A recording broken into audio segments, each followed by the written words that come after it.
Jack Harper leaned back into the leather seat, the hum of the engines a dull backdrop to his thoughts. The flight from Chicago to New York was routine for him. Another business trip, another deal closed. His colleagues admired his composure, his reputation, his relentless climb to the top of Wall Street. Jack never let anything surprise him, or so he believed. As passengers shuffled into the aisle, he caught sight of her 3 rows ahead. Emily. For a moment, the air left his lungs. Her dark hair framed the same face he remembered, softer now, touched with time but still striking. The last time he'd seen her, she'd stood in a small New York apartment doorway, eyes wet with betrayal, as he chose ambition over her. That had been 10 years ago. He had never looked back until now. But Emily wasn't alone. 2 identical girls walked beside her, about 10 years old, their matching ponytails swaying with each step. They called out, "Mom," and Emily smiled at them with a tenderness Jack had never earned. Then the girls turned slightly, and he froze. Gray eyes, his eyes. The girls' features mirrored his own childhood photographs. The arch of their brows, the faint dimple that appeared when one of them laughed. His world, built on numbers and certainty, tilted sharply off its axis. Emily noticed him. Her smile vanished. For a fraction of a second, her shoulders stiffened, protective. She whispered something to the twins and guided them toward the exit, never breaking stride. No greeting, no acknowledgement, only a wall of distance stronger than any words. Jack remained in his seat long after the other passengers filed out. His chest tightened in a way that had nothing to do with altitude. He should have followed her, should have demanded answers. But instead, he sat paralyzed, replaying the moment when those 2 voices called her Mom. When he finally stepped into the terminal, she was gone. The crowd had swallowed her. Yet the image stayed burned into his mind. Emily walking away, 2 girls at her side who could very well be his daughters. For the first time in years, Jack Harper didn't know what to do next. Jack walked through the terminal in a haze, the polished floor reflecting the fluorescent lights above. His suitcase rolled behind him, but he barely noticed its weight. He was used to order, to structure, to predicting outcomes before anyone else could. Yet now, every step felt unsteady, as though the ground itself had betrayed him.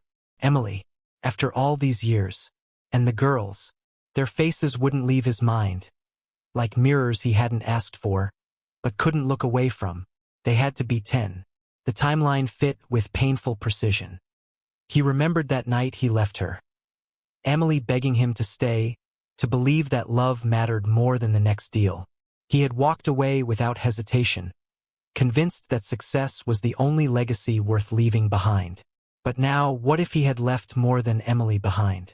He stopped near a coffee kiosk, letting other travelers push past him. His phone buzzed with emails from his office, urgent as always, but he ignored them. For once, numbers and contracts didn't matter. All he could see was Emily's hand on the small shoulders of those girls, the way she had moved them past him as if shielding them from danger. Shielding them from him. Jack had faced hostile takeovers, lawsuits, even the fury of competitors who wanted to ruin him. He always had an answer, always knew the play. But this was different.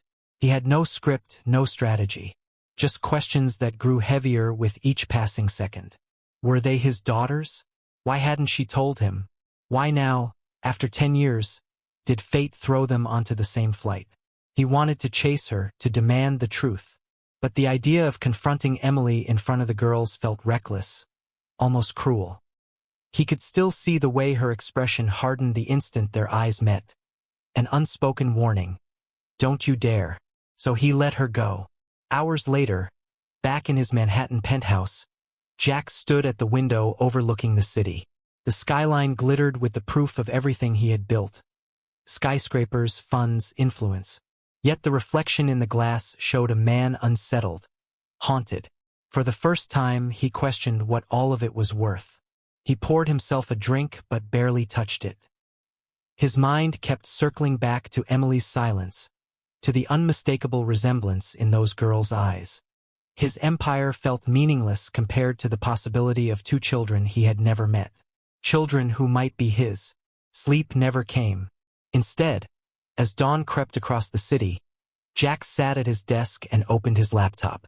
He wasn't a man to wait for answers to come to him. If Emily wouldn't speak, he would find the truth another way. And so, with the same determination that had made him a financial giant, he typed a single name into a private investigator's inbox. Emily Carter. The report arrived within days, a neat file sealed in a leather folder. Professional, discreet, the kind of service Jack paid for when he needed results quickly.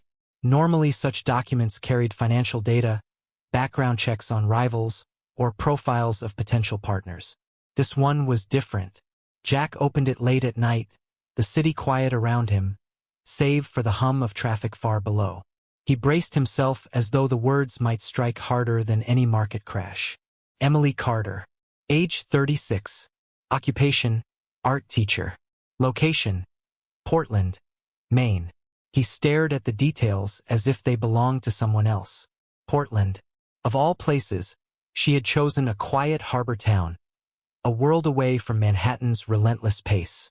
No glossy headlines, no Wall Street Journal mentions. Just a life lived quietly, deliberately. The file contained more. She ran a small art studio near the waterfront, teaching children and hosting community workshops. Her reviews were glowing. Students praised her patience. Parents admired her kindness. Pictures accompanied the notes. Emily standing with paint on her hands, surrounded by children's bright canvases. She looked alive in a way Jack hadn't seen in years. And then came the part that made his pulse quicken. 2 daughters, Lily and Claire Carter, age 10. Bright, accomplished students at a private academy. Claire excelled in debate club and wrote short stories that her teachers claimed showed unusual maturity. Lily was quieter but brilliant in math, with a fascination for astronomy. No father listed on their birth certificates. Jack's hand trembled slightly as he traced the lines of text. Officially, they were fatherless. Unofficially, every detail screamed the truth he already suspected. He closed the folder and leaned back in his chair, staring at the ceiling. The pieces fit too neatly to ignore. Their ages, their eyes, the way Emily had shielded them from him on the plane. She had raised them alone. She hadn't asked for his help, his money, his presence. She had built a life without him. And yet, they were his. He was almost certain. Anger flickered through him. Anger at himself for walking away, at her for never telling him, at fate for waiting a decade to confront him with what he had lost. But beneath it all, a quieter emotion took root. Guilt. What kind of man built towers in the sky and left 2 children behind on the ground? The answer burned. He had chosen ambition once. Now maybe he had a chance to choose differently. Jack closed the folder carefully, as if sealing away something fragile. He knew where to find her now, her studio in Portland. A place where she had started over, far from the man he used to be. The decision formed before he realized it. He would go to Maine. He would see her, speak to her, and face whatever storm waited on the other side. For once, it wouldn't be about business or strategy or winning. It would be about something far rarer in his world, truth. The drive to Portland took hours, though Jack barely noticed the blur of highways and autumn-colored trees outside his window. His mind replayed a single scene. Emily's face on the plane, her lips pressed into a thin line, the protective way she'd guided the girls. Every mile closer to Maine deepened his unease. He was a man who always prepared, who never entered a negotiation without knowing the angles. But this was no boardroom. There would be no contracts, no clever clauses. Only questions he had avoided for 10 years, and the woman who had lived the answers. When he finally pulled up outside her studio, the simplicity of it startled him. A renovated brick building sat between a bakery and a bookstore, its wide windows filled with canvases splashed in bright colors. Children's laughter drifted faintly from inside, mixed with the scent of paint and turpentine. It was a far cry from the sterile glass towers of his world. Jack stepped in quietly. Inside, sunlight spilled across long wooden tables, where a handful of children painted under Emily's gentle guidance. She wore a smock spattered with blues and yellows, her hair pulled loosely back. Her voice was calm, encouraging. So different from the sharp tension he remembered the night they parted. She saw him instantly, her hand stilled on a little boy's canvas, and for a heartbeat she froze. The softness in her expression hardened into steel. Without a word, she handed the brush back to the child, whispered something, and moved toward Jack. Her eyes held no surprise, only resolve, as though she had known this moment would come. "What are you doing here?"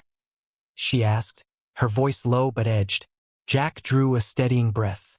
"I needed to see you. To see them." Emily's jaw tightened. "You don't get to say that." He swallowed, searching for the right words. "Emily, I saw them on the plane. I know how old they are." Her hand lifted sharply, silencing him. "Don't." The children nearby glanced curiously at them, and Emily motioned toward the door. Reluctantly, Jack followed her outside, where the cool coastal air carried the faint scent of the sea. 10 years, she said, folding her arms across her chest. "Not a letter, not a call, nothing. You made your choice, Jack. You walked away from me, from us, before there was even an US." He flinched at her words. "I didn't know. You never told me. Because it wouldn't have mattered." Her eyes flashed. "You made it clear that your career was all that mattered. You wouldn't have stayed. I wasn't going to beg twice." Her words cut sharper than any boardroom insult. Jack had faced ruthless competitors, but none had ever landed blows like these. "I need to know," he said quietly, his voice stripped of its usual power. "Are they mine?" Emily's gaze wavered for the first time, but only slightly. She looked past him, toward the studio windows where children still painted, oblivious to the storm outside. Finally, she exhaled. "You already know the answer." The admission hit him like a verdict. Relief and regret collided in his chest, leaving him breathless. He wanted to step closer, to explain, to apologize, to claim the years he had lost. But Emily's eyes warned him back. "You don't get to walk in after a decade and rewrite history," she said. "They have a life. A good one. I built it without you, and I will protect it." Jack's throat tightened. "I don't want to take anything from them, or from you. But Emily, I can't just disappear again. Not now." Silence stretched between them, heavy and raw. She studied him as though measuring his sincerity, as though weighing the man before her against the one who left. Finally, her shoulders eased barely. "They think you're an old family friend," she said. "That's all. If you want to see them, it will be on my terms. You will not tell them the truth." "Not yet."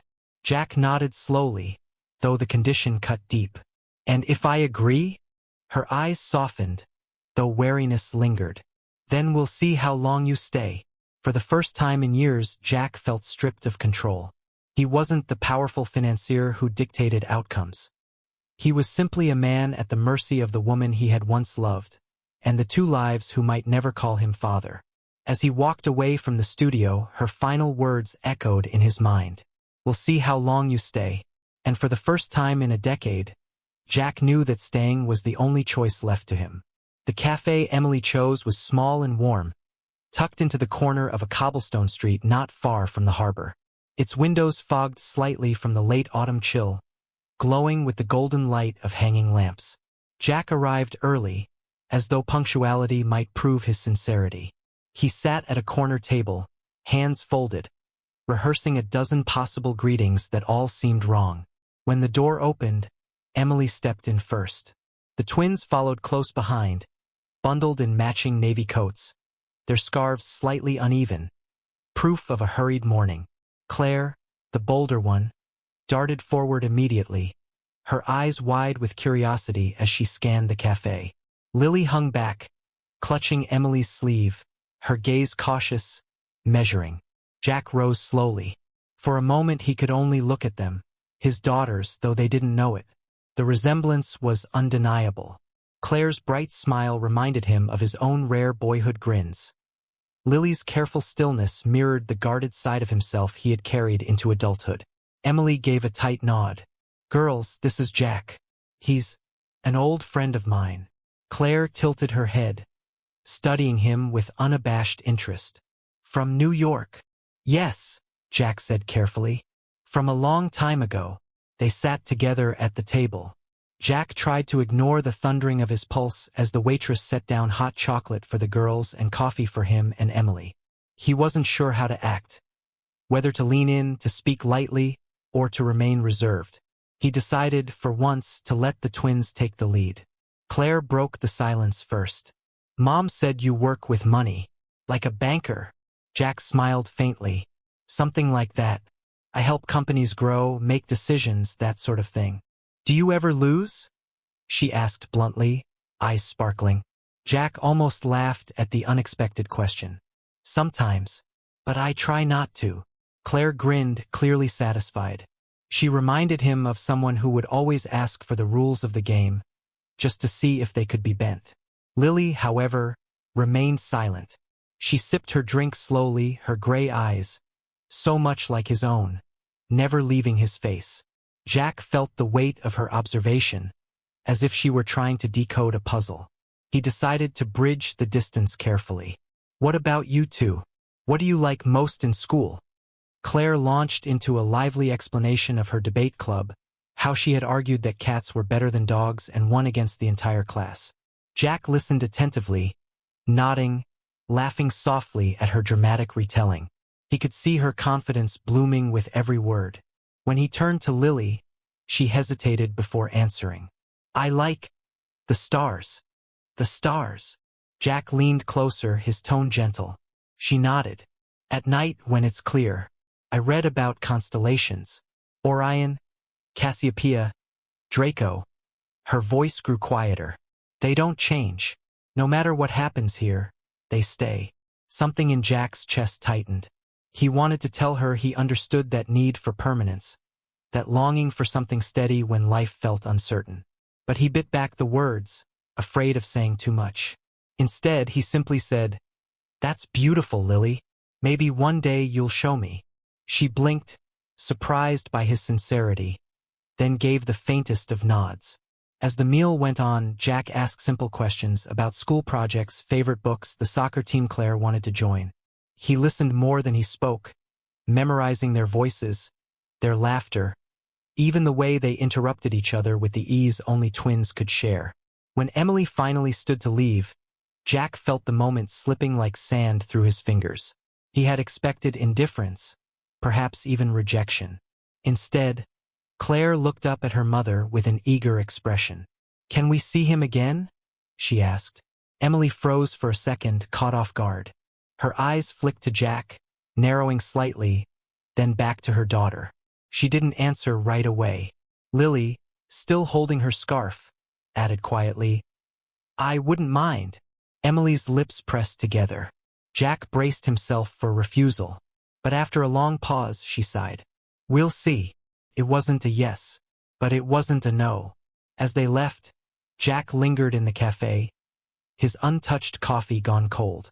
For the first time in years, he felt something shifting inside him.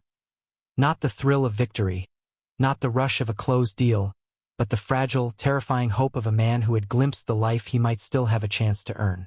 It was a Saturday morning when it happened. The sky was bright, the field damp with early dew, and the chatter of parents filled the sidelines. Jack stood a few feet from Emily, trying to seem casual, though he never stopped watching the twins. Claire was all fire and energy, darting across the field with determination. Lily, quieter but focused, played defense, her gray eyes fixed on the ball. For a while, everything felt almost normal. Jack cheered when Claire stole the ball, laughed when she waved back at him, and even caught Emily hiding a reluctant smile at his enthusiasm. For a moment, he allowed himself to believe he belonged there. Then Lily stumbled. At first, Jack thought it was nothing, a slip in the grass. But she didn't get up. Instead, she crumpled to the ground, motionless. The whistle blew. Shouts rose. Emily dropped the thermos she was holding and sprinted across the field. Jack was right behind her, his chest tightening with a fear he hadn't felt since childhood. By the time they reached her, Lily was pale, her lips tinged blue. Coaches waved frantically for help. Jack scooped her into his arms without thinking. Her small body frighteningly limp, and carried her to the edge of the field where paramedics rushed in. The hospital was a blur of white walls and clipped voices. Jack stayed beside Emily, who clutched Claire with one arm while gripping her own trembling hands with the other. Hours passed before a doctor finally explained. Lily had a mild heart arrhythmia, something she had lived with quietly since birth. It wasn't immediately life-threatening, but it required monitoring, care, and caution. That night, in the dim glow of the hospital room, Jack sat in a chair beside Lily's bed. Machines hummed softly, tracking her heartbeat. Emily had fallen into a restless sleep on the couch, Claire curled against her. Jack's gaze never left Lily's face. When her eyes fluttered open, weak but aware, she whispered, "Jack!" He leaned forward quickly. "I'm here." She blinked, her voice barely audible. "Are you my dad?" The words pierced deeper than anything he had expected. Jack froze, his throat tight, the truth pressing hard against years of silence. He thought of Emily's warning, the condition she had set, the fragile balance they had built. But looking into Lily's gray eyes, his eyes, he knew he couldn't lie. "Yes," he said softly. His voice broke, but he didn't care. "I am." For a moment, Lily only studied him, her lips curving into the faintest, tired smile. She closed her eyes again, still holding onto his hand. When Jack looked up, Emily was awake. She hadn't moved, hadn't stopped him. She just sat there, watching with unreadable eyes. And for the first time since their reunion, she didn't tell him to stop. The weeks after Lily's collapse reshaped everything. The secret Jack had carried was no longer secret. Emily didn't call him out in anger, didn't demand explanations. She simply allowed him to stay. Maybe because she was too tired to fight, or maybe because she saw something in his face when Lily whispered that question. Whatever the reason, the rules between them shifted. Jack became a constant presence. He picked the twins up from school when Emily was busy at the studio. He brought groceries, fixed the leaky faucet in the kitchen, even helped Claire build a model of the solar system for science class. At first, Emily watched him with suspicion, waiting for him to tire, to vanish as suddenly as he had appeared a decade ago. But he didn't. Every promise he made, he kept. On clear nights, he and Lily would set up the telescope he'd bought for her on the back porch. Wrapped in blankets, they traced constellations together. She loved when he told stories about the myths behind them. Perseus, Andromeda, Orion. His voice low and steady, filling the silence with wonder. Sometimes Claire joined, though more often she preferred chess matches with Jack, crowing in victory the rare times she won. The girls began to call him Dad when they were alone. The first time Claire said it, half by accident, Jack's throat tightened so fiercely he had to excuse himself. He stood in the hallway, hand over his mouth, overwhelmed by how much weight 4 letters could carry. Emily noticed. She always noticed. She remained cautious, her trust hard-earned, but something in her softened. She began to let him into their daily rhythms. Sunday breakfasts, art workshops at her studio, school concerts. They didn't talk about the past much. When the subject surfaced, Jack apologized without defense, without excuse.